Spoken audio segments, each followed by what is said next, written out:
सत्संग से और शमशान से कभी कोई निमंत्रण नहीं आता। ना सत्संग से कोई निमंत्रण आएगा, ना शमशान से कोई निमंत्रण आएगा। सत्संग में भी बिना बुलाए जाना पड़ेगा और शमशान में भी बिना निमंत्रण के जाना पड़ेगा। ये दोनों जगह, सत्संग में से भी कोई निमंत्रण नहीं आएगा, ना शमशान से कोई निमंत्रण आएगा। आपको दोनों जगह जाना है। सत्संग में भी बिना बुलाए जाइए, कोई वीआईपी बनकर नहीं, कोई बहुत करोड़पति बनकर नहीं, कोई धनपति बनकर नहीं, कोई वैभवपति बनकर नहीं। शिव महापुराण की कथा कहती है, आप कितने भी करोड़पति हैं, कितने भी वैभवपति हैं, आपके पास में कितना भी धन हो, पर आप कथा में जब जाना तो मेरे शंकर भगवान जैसे जाना। कुंभज ऋषि के यहाँ मेरे भोलेनाथ माता सती को लेकर कथा में पहुँचे। कुंभज बाबा के चरणों में शंकर भगवान ने नमन करा। सती मैया से भोलेनाथ जी ने कहा कि ये कुंभज ऋषि हैं, इनको प्रणाम करो। सती मैया प्रणाम करने में पीछे हटी।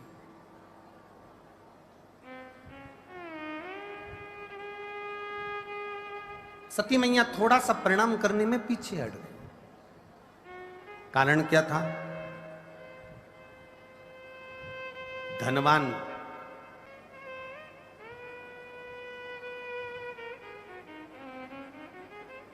शंकर भगवान माता सती को लेकर कुंभज ऋषि के यहां गए। अगस्त बाबा के यहां जाकर उन्होंने प्रणाम करा भोलेनाथ जी ने, और सती मैया से कहा कि तुम भी इन अगस्त ऋषि को प्रणाम करो, तुम भी प्रणाम करो। सती मैया ने प्रणाम नहीं करा, क्योंकि ये अगस्त ऋषि दक्ष प्रजापति के यहां कई बार आकर बैठते थे। ये अगस्त ऋषि दक्ष प्रजापति के यहाँ जब चाहे जब आ जाते थे, बैठ जाते थे, स्मरण होता था, बातचीत होती थी, मिलते थे, जुलते थे, आते थे, जाते। क्योंकि दक्ष प्रजापति है, मतलब उसकी अवधि, उसका पद बहुत ऊंचा पद है। जैसे अपने यहां पर एक पद होता है राष्ट्रपति का, एक पद होता है प्रधानमंत्री का, एक पद होता है मुख्यमंत्री का, एक पद होता है अध्यक्ष का, एक पद होता है विधायक का, एक पद होता है पार्षद का, एक पद होता है सचिव का। ऐसे पदों की श्रृंखला में देखा जाए तो सबसे बड़े पद पर दक्ष प्रजापति को बिठा कर रखा। अब इतने बड़े पद वाले की बेटी माता सती, जिसके यहां करोड़ों की संपदा हो, करोड़ों का वैभव, और उसकी बेटी माता सती आज कुंभज बाबा के यहाँ पहुंची और शंकर भगवान ने प्रणाम करा, पर सती मैया प्रणाम नहीं करी। कारण केवल इतना था, सती मैया को लगा ये कुंभज ऋषि तो मेरे यहाँ आते रहते थे, ये कुंभज ऋषि से तो मैं बात करती रहती थी, ये कुंभज ऋषि तो मेरे पिता के घर में आ जाते थे, बैठते थे, बात होती थी, सब कुछ। यहाँ मेरे पिता की सभा में ये बैठते थे और बातचीत होती थी। एक विधायक तुम्हारा दोस्त है, एक इंजीनियर तुम्हारा दोस्त है, एक कलेक्टर तुम्हारा दोस्त है, एक एसपी तुम्हारा दोस्त है, एक डॉक्टर तुम्हारा दोस्त है, एक कमिश्नर तुम्हारा दोस्त है, पर शिव महापुराण की कथा कहती है वो तुम्हारा दोस्त है, मना नहीं। घर पर मिलोगे तो दोस्त जैसे मिलना, पर अगर वो अपनी कुर्सी पर बैठा है तो पहले उस कुर्सी का अधिकारी है, उसका सम्मान होना चाहिए, उसका आदर होना चाहिए, उसका सत्कार होना चाहिए। जज की कुर्सी पर कोई बैठा है, भले तुम्हारा कितना भी अच्छा दोस्त है, घर पर मिलोगे तो जज जैसे मिलो। वकील तुम्हारा दोस्त है, वकील से मिलो, पर दोस्त जैसे घर पर मिलो। पर जिस समय अदालत में मिलो, जिस समय थाने में मिलो, जिस समय कहीं पर अगर आप मिल रहे हो, उस समय पर वकील भले कितना भी तुम्हारा दोस्त हो, डॉक्टर कितना भी तुम्हारा दोस्त हो, कलेक्टर, एसपी, डीएसपी, टीआई, कोई भी तुम्हारा दोस्त हो, पर जब वो अपने औहदे पर ना हो, जब वो अपनी कुर्सी पर ना हो, जब अपने पद पर ना हो, और तुम्हारे घर पर किसी पार्टी में किसी स्थान पर मिल रहा है, तो तुम दोस्त जैसे मिलो। पर जब वो औहदे पर रहे, सम्मानीय पद पर रहे, उस समय पर तुम उसका आदर, सम्मान और सत्कार करते रहो। ये हमारा शास्त्र नियम कहता है।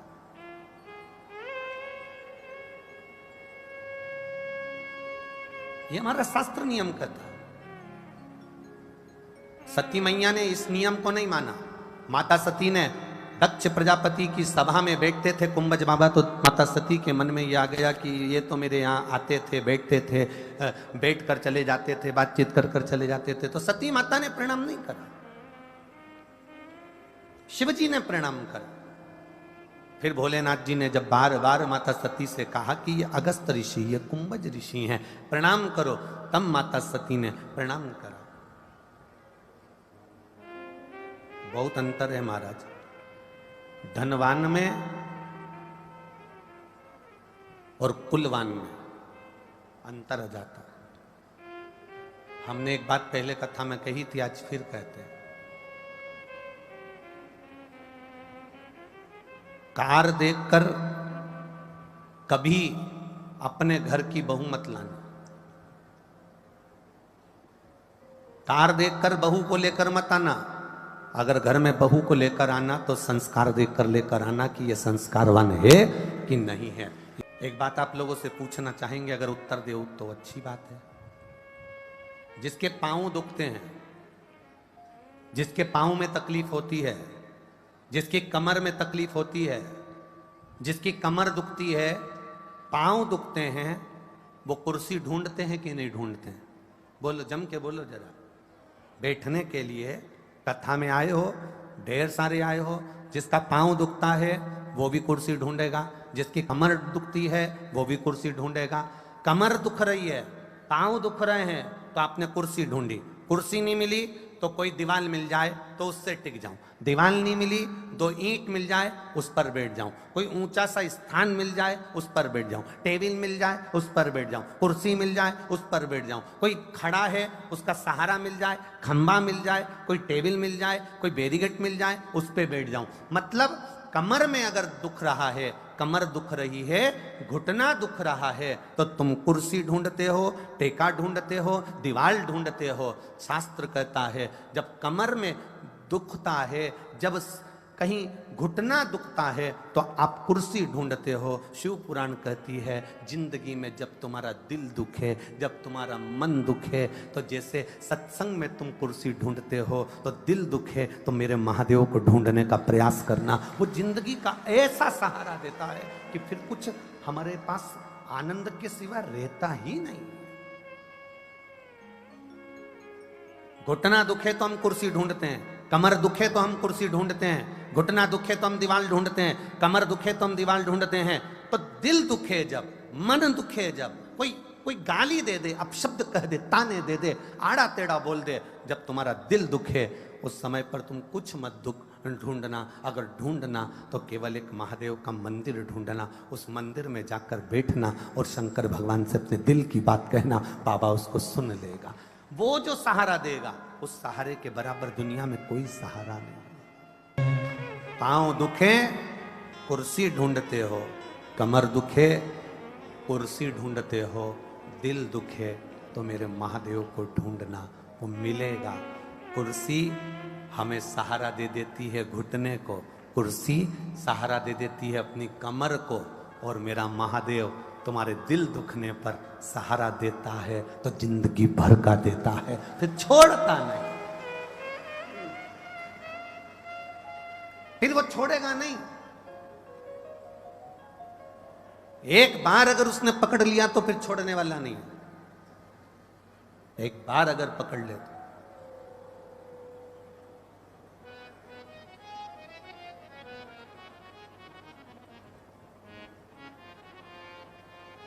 शिव मेरे ओघड़दानी, मेरे त्रिकालदर्शी, मेरे कैलाशी, मेरे अविनाशी की कथा कहती है शिवजी ने सती का त्याग किया।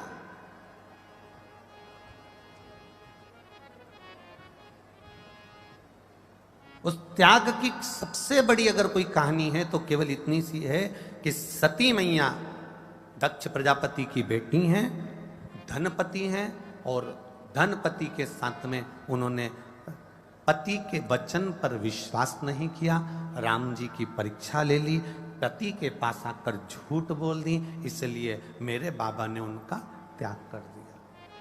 शिव कथा कहती है दूसरा कारण ये है कि सती मैया धनपति की बेटी होने के साथ में वो थोड़ा सा अहम माता सती के हृदय में सदा रहा।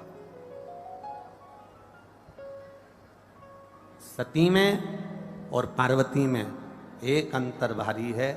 सती मां धनवान है और पार्वती मैया गुणवान है, इसलिए पूरी दुनिया में जितने भी व्रत हैं, पूरी भारत की भूमि पर जितने व्रत होते हैं, कोई व्रत लक्ष्मी जी का नहीं है, भारत की भूमि पर कोई व्रत सरस्वती मैया का नहीं है, भारत की भूमि पर कोई व्रत इंद्राणी का नहीं है, भारत की भूमि पर कोई व्रत किसी देवी का नहीं है। जितना भारत की भूमि पर एक व्रत भारी है वो है माता पार्वती जी का। तीज का व्रत करोगे तो पार्वती जी का है, चतुर्थी का व्रत करोगे तो पार्वती जी का है, छठ का व्रत करोगे तो पार्वती जी का है। आप जितने व्रत देवी जी का करोगे नवरात्र में तो पार्वती जी का है। भारत की भूमि पर जितने व्रत हुए नारियों के, छोटी तीज, बड़ी तीज, हरतालिका तीज, करवा चौथ, जितने चतुर्थी के व्रत, जितने तीज के व्रत, जितने छठ के व्रत, जितने भारत की भूमि पर हुए, ये सब माता पार्वती जी के हैं। पार्वती के क्यों हैं?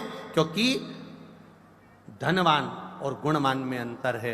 माँ पार्वती गुणवान है, इसलिए माताएं उनके व्रत कर कर अपने अंदर भी वो गुण उत्पन्न करना चाहती हैं कि हम भी ऐसा तप करें, हम भी ऐसी साधना करें। हे माता पार्वती, जैसे आपका अखंड सौभाग्य है, हे माँ जगत जननी, हमारा भी मांग में अखंड सौभाग्य रहे। जैसे आपके चूड़े अमर हैं, हे माँ हमारे हाथ में भी चूड़े अमर हो। हे माँ जैसे आपके भाल की बिंदी अमर है, माँ मेरे भाल की बिंदी भी अमर हो। हे माँ जैसे आपके नैनों का सुरमा, बालों का गजरा अमर है, हे माता पार्वती हमारे भी नैनों का सुरमा और बालों का गजरा अमर कर देना। बस इतनी सी कृपा नारी माता पार्वती से मांगा करती है, माँ पार्वती से चाहती है।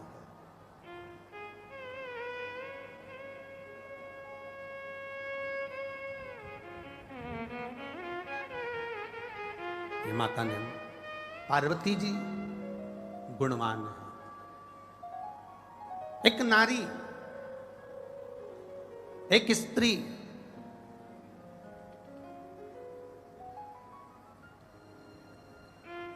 अपने परिवार में रहकर, अपने कुटुंब में रहकर, अपने कुल में रहकर गुणवान बनना चाहती है। और शिव कथा कहती है, फिर निवेदन करती है शिव कथा के प्रयास करना कि भक्ति के बल को बढ़ाना। जब भक्ति का बल बढ़ना चालू हो जाता है, सत्संग का बल बढ़ना प्रारंभ हो जाता है, संकीर्तन का बल बढ़ना प्रारंभ हो जाता है, तो फिर तुम्हारे घर में धन का बल भी बढ़ना प्रारंभ हो जाता है, संपदा बढ़ना अपने आप प्रारंभ हो जाती है। उसमें कोई कमी नहीं रहती। माला माल बनने का सबसे अच्छा तरीका है माला माल। एक लाइन लिखकर देखना अपनी कॉपी के ऊपर, पहले लिखना माला माल और माला माल को बीच में से तोड़ देना, तो आगे क्या हो गई? जम के बोलो जरा, माला, उसके बाद माल। मतलब हमारा शिव पुराण कह रहा है, शास्त्र कह रहा है, हमारे वेद कह रहे हैं, हमारे शास्त्र वर्णन कर रहे हैं कि पहला संबोधन आ गया माला, उसके बाद आ गया माल। माला माल बनने के लिए सबसे पहले तुम्हें पकड़ना पड़ेगी भगवान के नाम की माला। जिसने भगवान की भक्ति करना प्रारंभ कर दी, जो भगवान की अविरल भक्ति में जुड़ गया, जिसने माला जपना प्रारंभ कर दिया, जिसने भगवान का भजन करना प्रारंभ कर दिया, जिसने शंकर जी के मंदिर में एक लोटा जल चढ़ाना प्रारंभ कर दिया, जिसने श्री शिवाय नमस्तुभ्यम कहना प्रारंभ कर दिया, जिसने पंचाक्षर मंत्र नमः शिवाय कहना प्रारंभ कर दिया, जिसने षडाक्षर मंत्र ओम नमः शिवाय कहना प्रारंभ कर दिया, जो दिल के साथ हृदय से जुड़कर माला परमात्मा के नाम की जपता है, वो एक ना एक दिन माला माल अपने आप बन जाता है, उसको कहीं जाना नहीं पड़ता।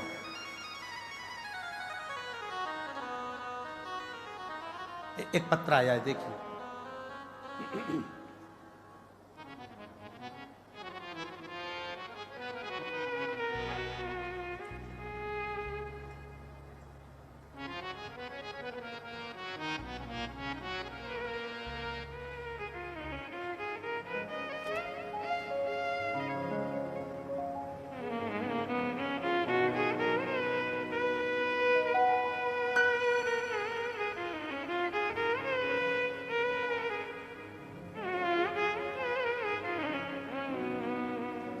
मेरा नाम सुनील,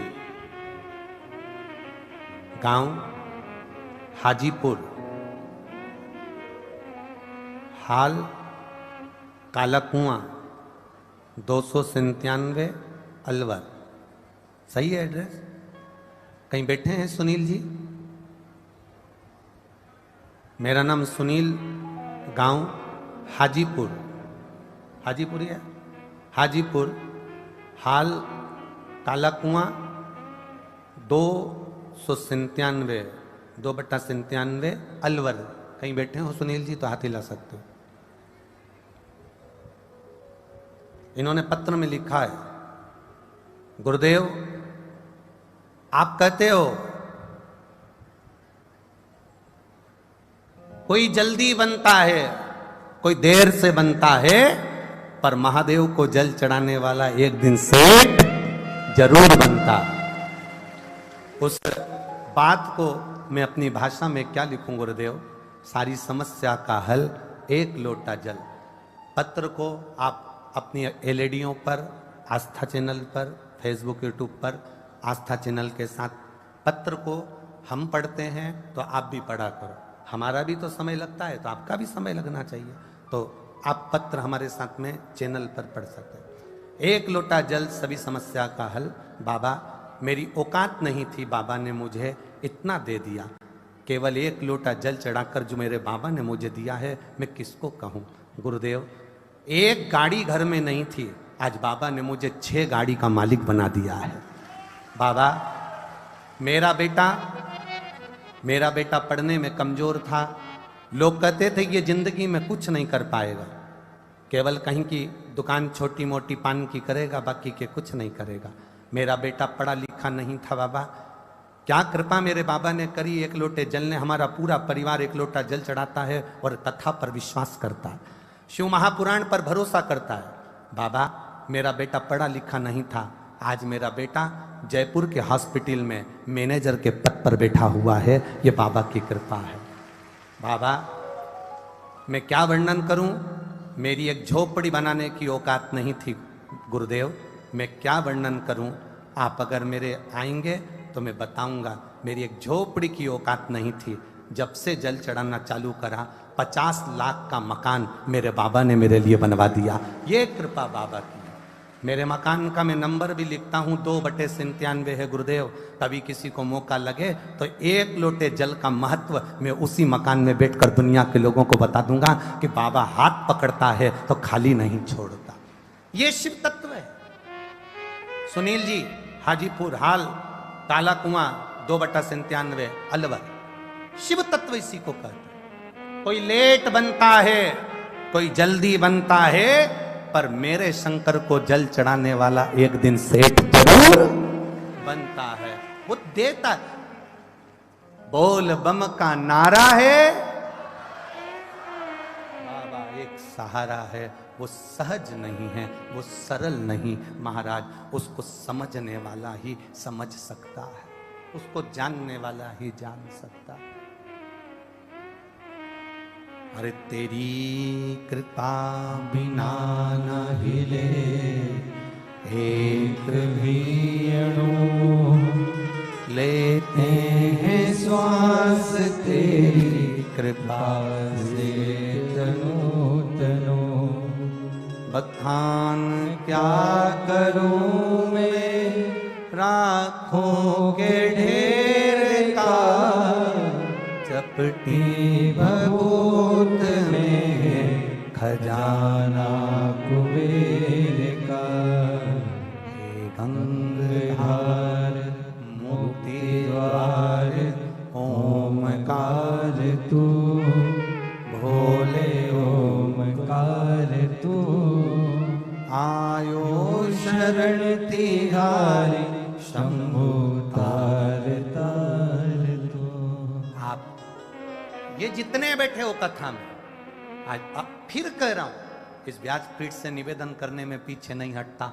जहां कथा करने जाते हैं वहां से आपको हाथ जोड़ के निवेदन करते हैं, जितनी देर आए हो उतनी देर अपने मन को, कोई भी आए कोई भी जाए, अपने को उससे मतलब नहीं, अपना चित्त मेरे महादेव से जोड़ कर बैठना। क्या दे देगा वो 3 महीने के अंदर, आप भी अंदाजा नहीं लगा पाओगे। क्या प्राप्त कर सकते हो आप अंदाजा नहीं लगा सकते, सोच नहीं सकते, विचार नहीं कर सकते। क्या देगा। एक पत्र और आया, देखिए।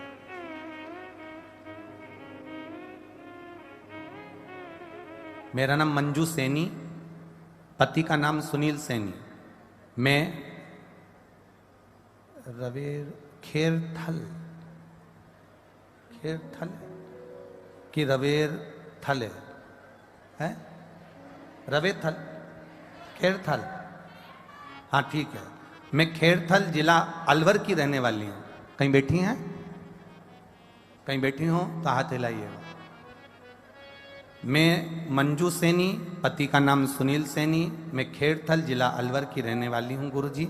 मैं यह पत्र अपनी ननंद जिसका नाम लाजवंती, पति का नाम राजेश सैनी है, जो अलवर के रहने वाले हैं। गुरुजी, मैं बाबा की महिमा का क्या वर्णन करूं।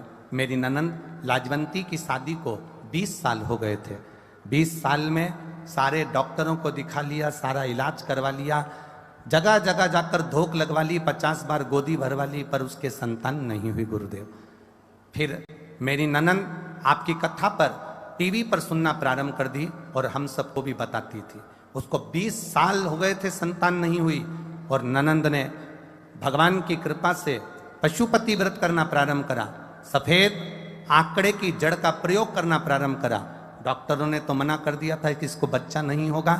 20 साल के बाद मेरी ननंद ने सफेद आंकड़े की जड़ तुम रूका जय का नाम लेकर शंकर जी पे से 21 बार घुमाकर मंदिर में दोनों पति पत्नी खड़े होकर शिवलिंग का दर्शन करते हुए लाल धागे में कमर में बांध ली और घर आ गई। गुरुदेव, बाबा के मंदिर रोज जाने लगी, जल चढ़ाती, बाबा से कहती बाबा सबकी झोली भरी है। मैंने कथा में सुना है वो सीहोर वाला महाराज चिल्ला चिल्ला कर कहता है सबको दिया तो मुझे क्यों छोड़ दिया बाबा। बस 15 दिन निकले थे और गर्भ ठेर गया। 20 साल के बाद गर्भ ठेरा गुरुदेव, 20 साल के बाद गर्भ ठेरा। जब जांच शुरू हुई डॉक्टरों की तो डॉक्टरों ने कह दिया कि इसके गर्भ में जो बच्चा है वो बेकार है, गला हुआ है, उसके पांव बेकार हैं, उसका शरीर बेकार है, इस बच्चे को बाहर निकाल दो, जन्म मत दो। डॉक्टरों ने कह दिया। अब घबरा गए। शंकर पे चढ़ा हुआ जल मेरी ननंद ने फिर चढ़ाना चालू करा, मंदिर जाना चालू करा, एक नरियल वाला प्रयोग करा और बाबा की कृपा से डॉक्टर तो उस बच्चे को बाहर निकलवा रहे थे, पर मेरी ननंद ने बच्चे को जन्म दिया। डॉक्टर ने उसका इलाज करा, बच्चा पूरी तरह से स्वस्थ है और उसका माइंड भी पूरी तरह से स्वस्थ है। मैं प्रणाम करती हूं। शिव तत्व है। बच्चा आया हो तो उसको लेकर आ सकते हैं, अगर बच्चा लाए हो कथा में तो ला सकते। ये शिव है। गुरुदेव, ये बाबा की कृपा नहीं तो क्या है, शिव तत्व है। ओ घड़ी शंकर त्रिकालदर्शी कैलाशी अविनाशी, खाली ना जाता कोई दर से तुम्हारे, खाली ना जाता कोई दर से तुम्हारे, मैं भी खड़ी हूँ नंदी बाहें पसारे, अपने हृदय से लगा लो गिरा जा रहा हूँ, उठा लो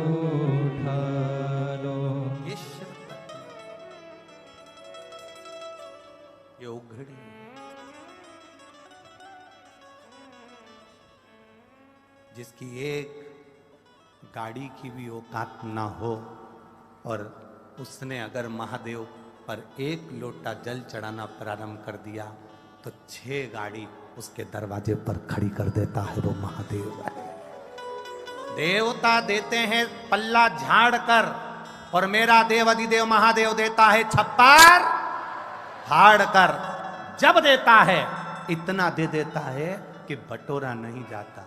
लंकापति रावण को सोने की लंका दे दी, दुनिया का ठाट दे दिया, सारे ग्रह सारे देवता सब लंकाधिपति रावण के यहां चौकीदार बना दिए। ये कोई सहज है शिव?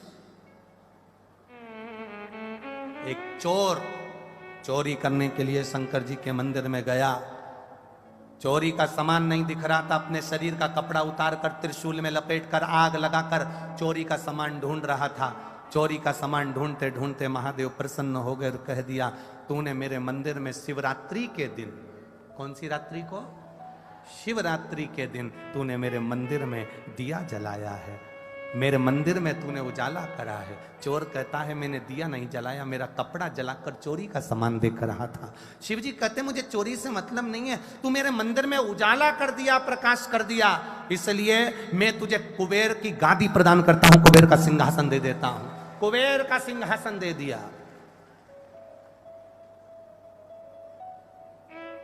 जो असली कुबेर था वो नीचे उतर गया और चोर कुर्सी पे जाकर बैठ गया। अब असली कुबेर जाकर भगवान विष्णु जी से बोले, नारायण से, प्रभु मैं तो कुबेर और मेरी कुर्सी चोटे को दे दी चोर को, उस चोर को कुर्सी दे दी। तो इतने में नारायण को क्रोध आ गया, तुम्हें कुर्सी से उतारने वाला कौन होता है, किसने उतारा? इतने में कुबेर बोले, शंकर भगवान ने किसी चोर को कुबेर बना दिया। इतने में नारायण बोले, उनके मामले में हम कुछ भी नहीं बोल सकते।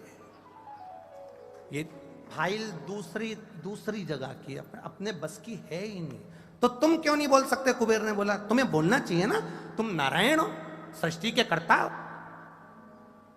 तो तुम्हें बोलना चाहिए। भगवान विष्णु बोले, हम नहीं बोल सकते क्योंकि ये जो मेरे चरणों में लक्ष्मी बैठी है ना, ये भी उन्हीं ने मुझको दी है। अब इतना उपकार है कि मैं बोलूं तो बोलूं कैसे? ऐसा कोई एक देवता बता दो जिस पर शिव ने उपकार ना करा हो। राम जी महाराज जब समुद्र से पार उतर रहे हैं, लंका पर चढ़ाई करने जा रहे हैं, तो शिवलिंग की स्थापना कर रहे हैं। राम जी से कह दिया चिंता मत करना। राम जी कहते हैं वो आपका भक्त है। शंकर भगवान कहते हैं भक्त है तो क्या हुआ, मैंने उसको कहा था रावण मांग तुझे क्या चाहिए। रावण कहता है मेरे को सोने की लंका दे दो, मुझे राजसी ठाट दे दो, मुझे ये दे दो, मुझे वो दे दो। रावण से मैंने फिर पूछा तुझे और कुछ चाहिए तो बोल। रावण और चाहिए तो बोल। रावण ने कहा कोई देवता अगर मनुष्य बनकर आए तो मेरे प्राण हर सकता है, पर कुछ भी नहीं चाहिए। भगवान शिव कहते और कुछ मांग ले। रावण से कहते रहे पर रावण ने नहीं मांगा। शंकर भगवान ने कहा रावण अगर तू चाहे तो तू जब युद्ध लड़ेगा उस युद्ध में तू मुझे शामिल कर सकता है। रावण कहता है मैं इतना विद्वान पहले से, मैं ऐसा वीर पहले से, मुझे तुम्हारी जरूरत ही नहीं पड़ेगी। शंकर भगवान ने राम जी से कह दिया बड़ा कल्याण करा, अब तुम जाओ और रावण पर चढ़ाई कर जाओ, कोई दिक्कत वाली बात नहीं है, तुम चिंता मत करना। तो प्रभु राम जी ने कहा आपके भक्त के प्राण छूटेंगे तब आप सामने खड़े होकर देखते रहोगे, रावण के प्राण छूटेंगे तो क्या शंकर भगवान दूर खड़ा देखता रहेगा? शंकर भगवान ने कहा मैंने रावण से कहा था और मांग ले, रावण तेरे प्राण छूटे तब तक का मांग ले। रावण ने कहा मुझे जरूरत नहीं, युद्ध के मैदान में भी भोलेनाथ तुम्हें आने की जरूरत नहीं है, मैं मरूं तब भी मेरे भोलेनाथ तुम्हें सामने आने की जरूरत नहीं है। इसलिए शंकर भगवान ने कहा मैं सामने आऊंगा नहीं, प्राण तू ले जाना। ये शिव तत्व है हमारा। भगवान कृष्ण की 16,108 रानियां, एक रानी से औलाद नहीं हुई, संतान नहीं हुई। तब गर्गाचार्य बाबा से पूछा मेरी 16,108 रानी, इनकी औलाद नहीं, संतान नहीं, कुछ कृपा करो। भगवान ने कहा एक काम करो, एक एक रानी के साथ 11-11 दिन तक बैठकर शंकर भगवान का अभिषेक करो। शिव जी का अभिषेक करना प्रारंभ करा, एक एक रानी के साथ 11-11 दिन तक अभिषेक करा। शंकर भगवान प्रसन्न हो गए। शिव जी ने आकर वर दे दिया, मांगो कृष्ण क्या चाहिए। भगवान कृष्ण ने कहा मेरी रानियों से संतान नहीं। शंकर भगवान ने कहा तुमने एक रानी के साथ बैठकर 11 दिन तक मेरी पूजन करी है, इसलिए एक रानी से 11 संतान होगी। 1,77,186 भगवान कृष्ण के घर में बच्चे हो गए शंकर जी की कृपा से। ये देता है छप्पर फाड़ कर।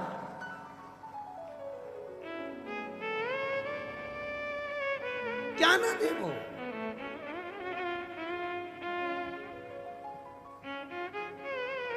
क्या ना प्रदान करे वो।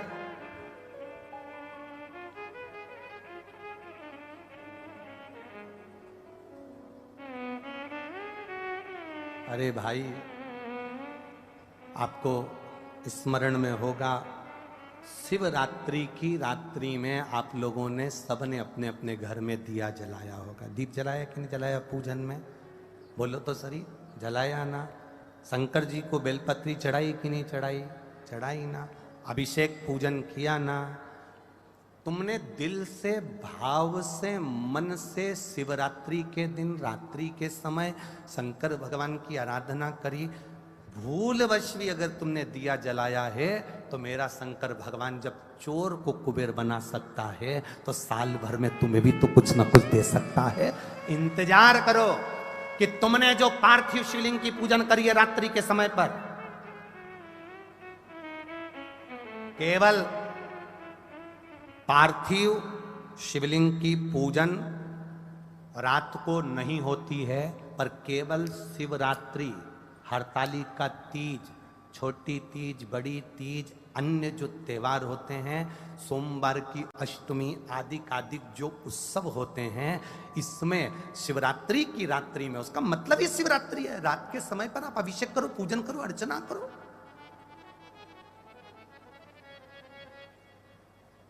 उसका काम शिवरात्रि, रात भर आराधना करिए, रात भर अर्चना करिए।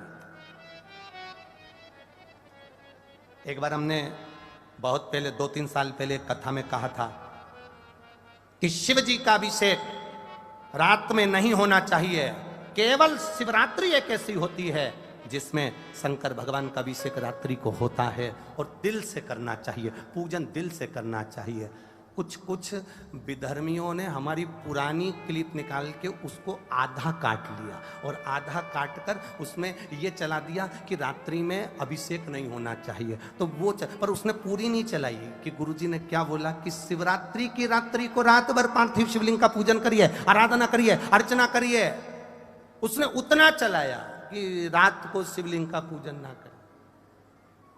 बहुत लोग लगे हैं धर्म को खींचने में, सत्कर्म को खींचने में। अधर्मी ढेर पड़े हुए हैं जो कहीं ना कहीं किसी ना किसी रूप में सनातन धर्म को नीचे दिखाने का प्रयास करते हैं। बड़े बड़े औहदे पर बैठकर भी लोग सहजता नहीं रखते।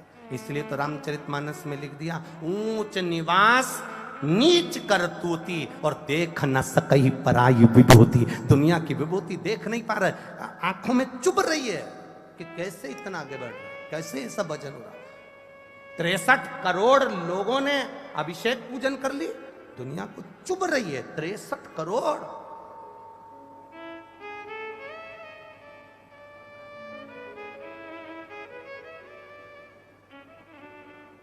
चुभ रहा है। और 63 करोड़ लोगों ने जो अभिषेक करा, ये शिव तत्व है, ये शंकर की उदारता, ये करुणा है, ये भगवान की भक्ति। यहां तो कितनी सुंदर बात कही, भूल से भी शंकर का जो गुणगान कर लेता है। एक भील की कथा आती है शिवरात्रि की, आप लोगों ने पढ़ी होगी भील की कथा। पेड़ पे चढ़ गया, हिरण को मारना था, बच्चों का पेट भरना था, मांस चाहिए था। पेड़ पे चढ़ा, पानी की छाजल, अब इधर छाजल जानते कि नहीं जानते मैं नहीं मालूम, कपड़े की बनती थी, मोटे कपड़े की छाजल जिसमें पानी भरा था, ठंडा पानी रहता था। कपड़े की छाजल लेकर ऊपर चढ़ा, पेड़ पे टांग दिया, चढ़ गया ऊपर। हिरण का इंतजार कर रहा है कोई मृग आ जाए, उसको मारूंगा, बच्चों का पेट भरना, बच्चे भूखे।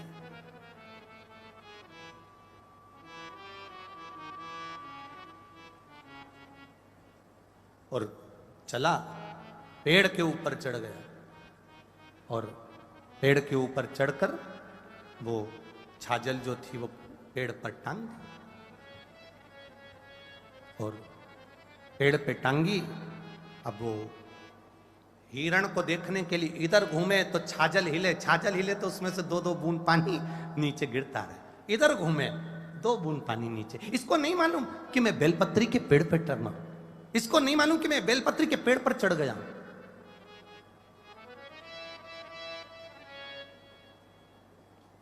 इसको मालूम ही नहीं, बेलपत्री के पेड़ पर चढ़ाऊं उसको नहीं मालूम, उसके स्मरण में। और नीचे एक शिवलिंग था, बस ठीक है, नीचे एक शिवलिंग था, बेलपत्री गिर रही थी, बूंद बूंद पानी नीचे गिर रहा था, शिवलिंग पर पड़ रहा था। रात्रि के समय पर उसको नहीं मालूम कि शिवरात्रि है और भोले बाबा प्रसन्न होकर प्रकट हो गए। मांग तुझे क्या चाहिए, मैं तुझे क्या दे।